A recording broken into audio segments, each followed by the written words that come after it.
bisa menikmati keindahan alam desa wisata Linggo. Yuk kita naik.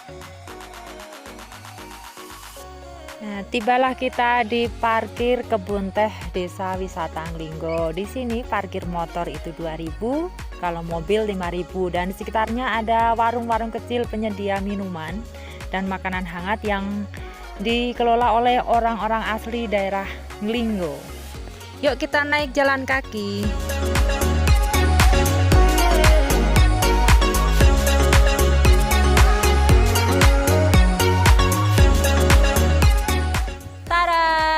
Kita sudah tiba di kebun teh desa wisata Linggo. Di sini adem, fresh, terbebas dari polusi, nggak cuma udara ya, polusi suara juga. Kita di sini mendapatkan fresh yang sebenar-benar.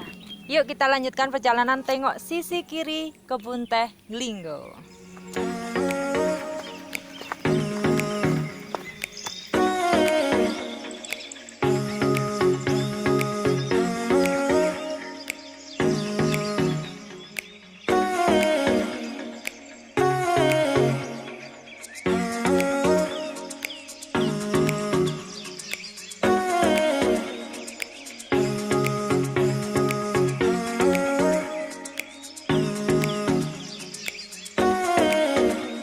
Di sini puncak 9, dan di sini terdapat area camping ground dan juga banyak sekali spot-spot foto yang view-nya dapet banget. Dan kalau sore jangan salah, di sini adalah gudangnya kabut teman-teman. Pasti nggak nyesel ke sini.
Tiket ini adalah bisa dengan menukar dengan segelas teh panas asli Linggo.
Gardu Pandang Desa Wisata Linggo.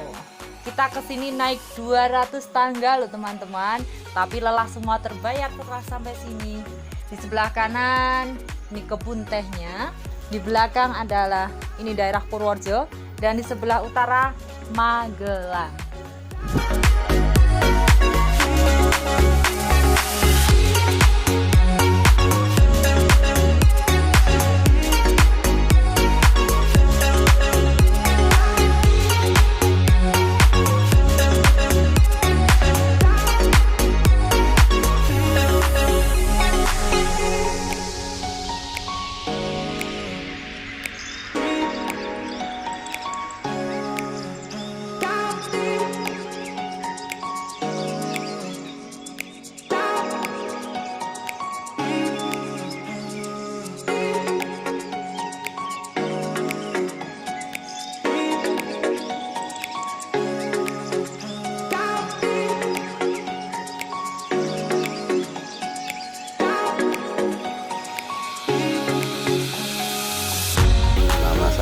Dukuh Kumoro.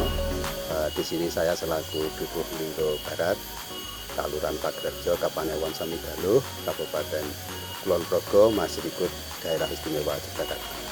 Pada kesempatan ini kami mau mengaturkan bahwa di sejarah tentang Linggo dulu, karena di Linggo ini juga ada sejarah yang perlu kami sampaikan. Jadi nama Linggo tidak akan terlepas dengan para pejuang penjajahan Belanda waktu itu, khususnya di waktu Perang Diponegoro, jadi tahun 1825 sampai 1830.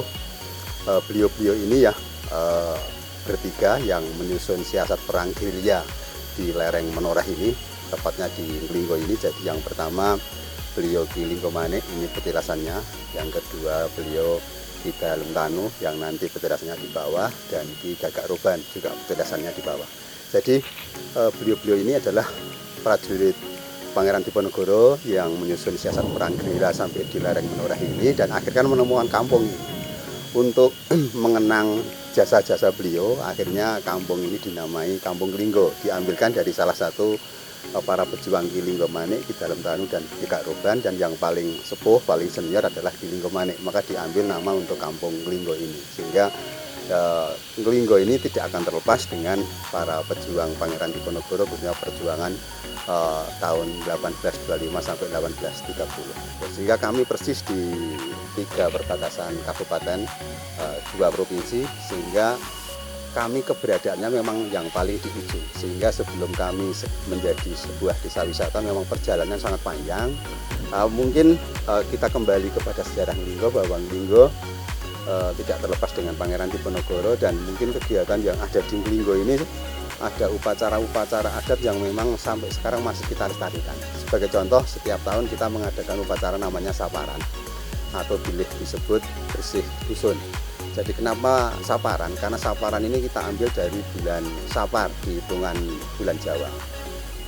Bersih dusun karena itu sifatnya kita bersih-bersih di kampung ini, mungkin di sekitar rumah-rumah warga masyarakat, di petilasan-petilasan, di makam, dan mungkin di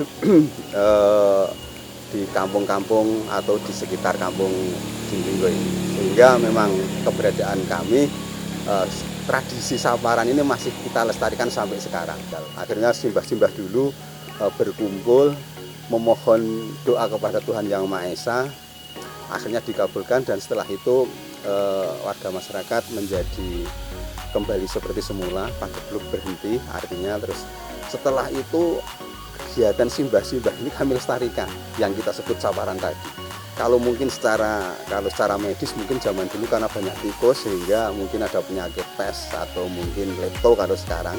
Artinya banyak orang yang kena itu. Akhirnya bersih-bersih itu kita implementasikan pada bulan Sapar. Bulan Sapar saja, karena zaman dulu memang hitungan Jawa itu semua hari sama, namun kita tetap milih 2 hari.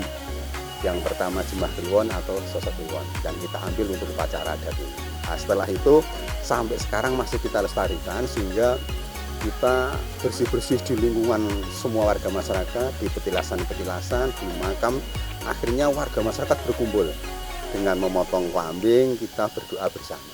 Nah, sekarang karena simbah-simbah ini juga zaman dulu seneng tayub, itu kita kemas dengan kesenian. Sekarang bukan tayub tapi wayang kulit. Hanya mungkin sebelum wayang kulit dimulai, kita adakan tayuban atau mungkin namanya tari-tarian. Nah, ini yang menjadi ciri dari saparan ini tadi.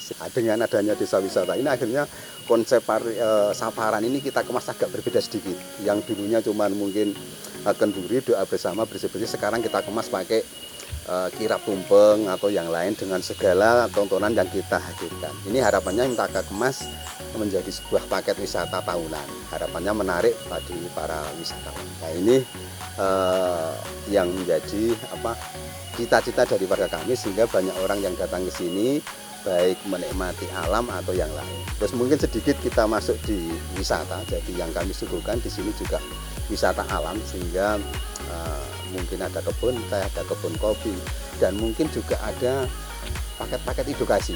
Karena harapan kami tidak semua orang tahu tentang proses pemetikan teh, pembuatan gula aren atau yang lain. Sehingga ini kita kemas bersama adik-adik Karang Taruna menjadi sebuah paketan wisata edukasi. termasuk mungkin cara pembuatan gula aren, pembuatan kopi, pembuatan teh, sehingga ini kita kemas menjadi satu kesatuan, menjadi paket wisata, sehingga mungkin banyak orang kalau mau datang ke sini kadang-kadang sudah pernah melihat gula aren, tapi prosesnya seperti apa, pengambilannya seperti apa. Nah, ini kita kemas menjadi paket edukasi. Yang selanjutnya mungkin juga di sini ada kesenian tradisional, Mas. Jadi kadang kalau orang yang datang ke sini model live in, malamnya bisa belajar kesenian namanya Lengger Tapeng. Jadi Lengger ini sebuah kesenian tradisional di kampung saya yang sudah turun-temurun 4 generasi sampai sekarang. Yang selanjutnya mungkin juga tidak terlepas ada spot-spot foto di atas, jadi ada di panorama Bukit Isis atau mungkin di Gunung Jaran dan sekitar. Ini menjadi paket-paket wisata alam yang ada di ini. Makanya nyun sewu, Bapak Ibu mungkin dari mas-mas semua bisa datang ke Linggo kalau mungkin mendalami tentang edukasi baik secara pertanian, budaya, adat dan istiadat, tradisi dan mungkin spot-spot.